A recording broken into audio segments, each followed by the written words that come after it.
Amis de la masse, bonjour, bienvenue sur la chaîne du doc. Aujourd'hui, comme vous l'avez vu dans le titre, et bien sûr je sais que tu as cliqué pour un pote, on va parler d'un effet indésirable du Covid-19 qui s'appelle le priapisme, c'est-à-dire le fait d'avoir une érection pathologique prolongée sans stimulation sexuelle pendant plusieurs heures et donc peut-être la conséquence du Covid-19 générique.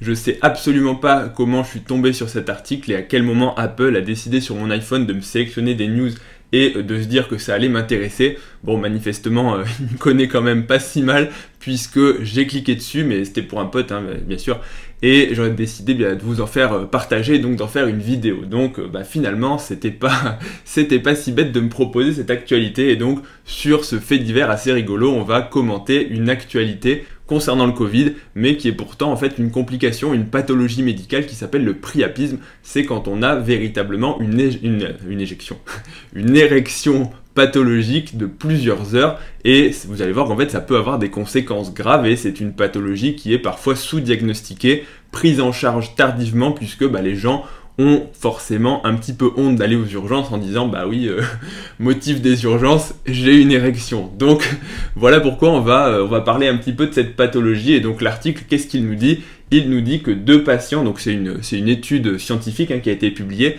et il nous dit que 2 patients qui sont atteints du Covid-19 dans une forme grave, donc hospitalisés en réanimation, ont été atteints en fait d'une érection prolongée. Donc il nous parle notamment du premier patient, ils nous disent voilà, un Américain qui était en SDRA, donc en syndrome de détresse respiratoire aiguë, la complication la plus mortelle du Covid quand les poumons sont totalement détruits, et qui nécessite de faire, je vous en avais déjà parlé dans une autre vidéo, le décubitus ventral. En gros, quand on vous retourne, on vous met sur le ventre pour mieux ventiler les poumons, et ils se sont aperçus à ce moment-là que le patient était atteint d'une érection prolongée et surtout pathologique, parce que quand tu es en réanimation, t'es pas censé avoir une érection, tu es dans le coma en général, tu es dans un état grave, et la question que je me pose, c'est comment déjà se sont-ils rendus compte qu'il avait une érection prolongée alors qu'ils l'ont mis sur le ventre? Est-ce que d'un coup le patient s'est surélevé, genre le mec qui est tranquillement allongé sur le ventre et puis d'un coup tu vois le bassin qui se soulève? Ça je ne sais pas, mais en tout cas ils ont décidé de le prendre en charge parce que vous allez le voir, le priapisme ça peut être quelque chose de complexe et notamment avoir des séquelles. Bon, le patient malheureusement est mort des complications du Covid et de la réanimation, et pour le deuxième patient, un Français pris en charge à Versailles, c'est à peu près la même chose, le patient a commencé à avoir une érection. Donc on va commencer par rappeler ou expliquer comment ça marche une érection. Une érection, c'est la dilatation, c'est l'afflux sanguin au niveau de ce qu'on appelle, au niveau du pénis, le corps caverneux qui est véritablement une éponge et qui peut se gorger de sang pour en fait rendre le pénis qui est à la base flaccide, donc tout mou, avec une érection. Donc je ne vais pas vous faire un dessin, quand il devient dur, gorgé de sang, et quand il grossit en taille.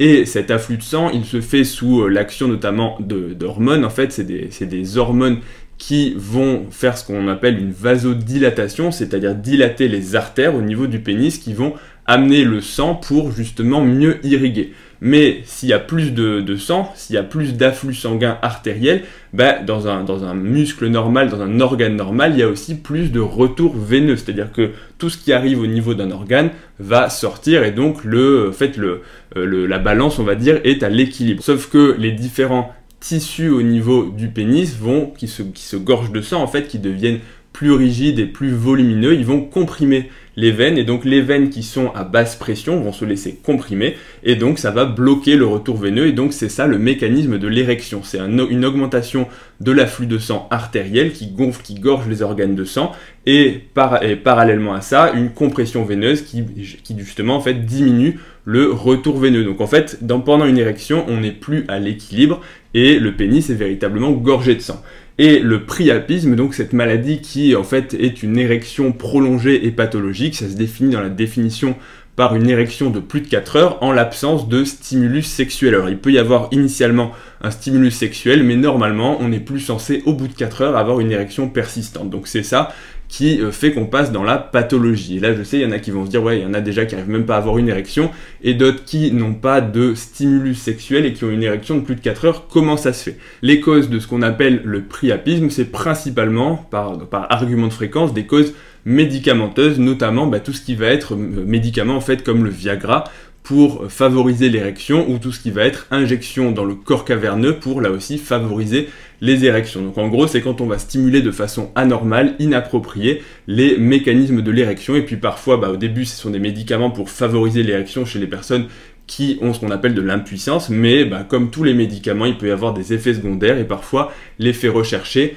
est dépassé, et donc c'est là où on rentre dans le priapisme. Malgré tout, ça reste assez rare, et dans les autres causes, il va y avoir tout ce que vous allez voir, notamment dans le cas du Covid, tout ce qui va être thrombose et caillot de sang au niveau des veines, puisque dès que le retour veineux est bloqué de façon pathologique, il peut y avoir une érection, parce que je pense que vous vous en doutez, les patients en réanimation avaient d'autres choses à faire que d'avoir une érection et d'avoir ce genre de pensée. Bien que ça m'est déjà arrivé.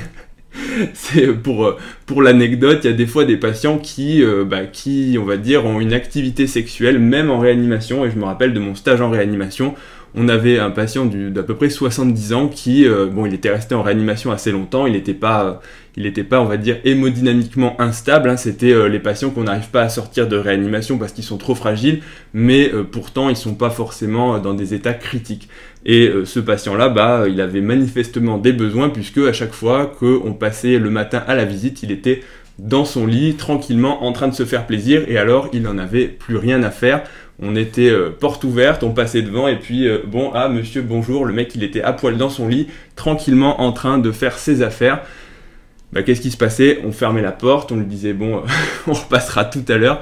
Mais comme quoi, tout le monde n'a pas les mêmes besoins en réanimation. C'était pour l'anecdote, on s'en fiche un petit peu, mais toujours est-il que dans le priapisme, il faut distinguer justement cette érection pathologique à cause de facteurs qui sont anormaux, notamment les médicaments, les thromboses, parfois certains cancers, où des fois en fait on retrouve aucune cause et on ne sait pas pourquoi ça a été provoqué. Le souci du priapisme, donc la complication principale, c'est que si cette érection elle se prolonge, vous vous en doutez, si vous avez le corps caverneux qui se gorge de sang pendant trop longtemps, ça peut provoquer de l'ischémie, c'est-à-dire en fait léser les organes qui vont manquer d'oxygène, puisque en gros les artères vont être tellement gorgées de sang, le corps caverneux tellement gorgé de sang qu'il va comprimer les veines, et le retour veineux, la circulation sanguine va mal se faire, et donc les différents organes au niveau du pénis vont manquer de sang, et donc ça va faire de l'ischémie, et donc à terme ça peut léser les nerfs, les vaisseaux sanguins, et tout ce qui va être petits muscles à cet endroit-là, et notamment les parois des vaisseaux qui sont constitués de muscles, et donc ça peut donner des complications,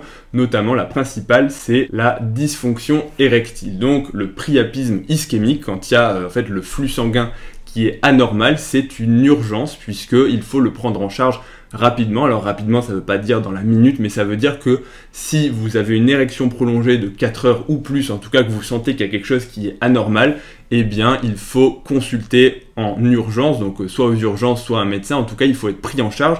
Il ne faut pas rester dans son coin en se disant que ça va passer, parce que malheureusement, ça ne passe pas toujours.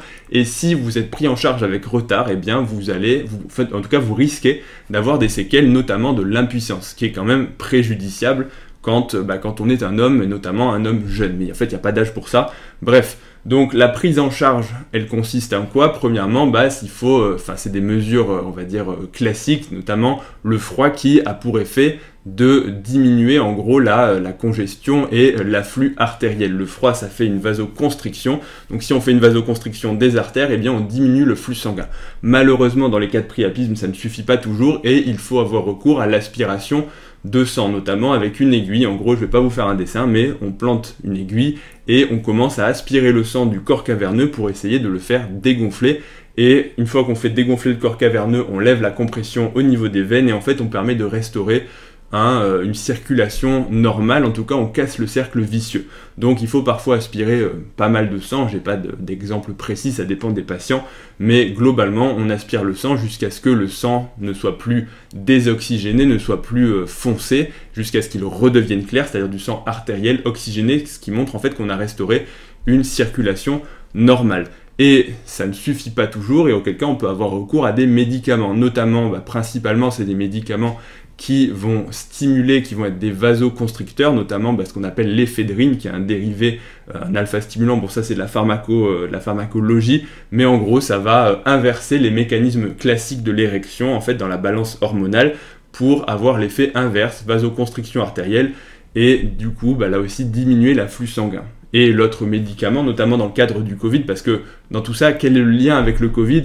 C'est que le Covid, on l'a vu, ça favorise les thromboses veineuses et artérielles. En gros, le Covid, c'est fortement inflammatoire et ça favorise les caillots de sang. Les patients de réanimation, qu'est-ce qui s'est passé? Ils ont eu des caillots de sang au niveau des veines, au niveau du pénis, donc du retour veineux, et donc ces veines, une fois qu'elles sont obstruées, eh bien le retour veineux ne se fait plus, donc imaginez vous avez l'entrée, les artères, la sortie, et entre les deux vous avez un réservoir.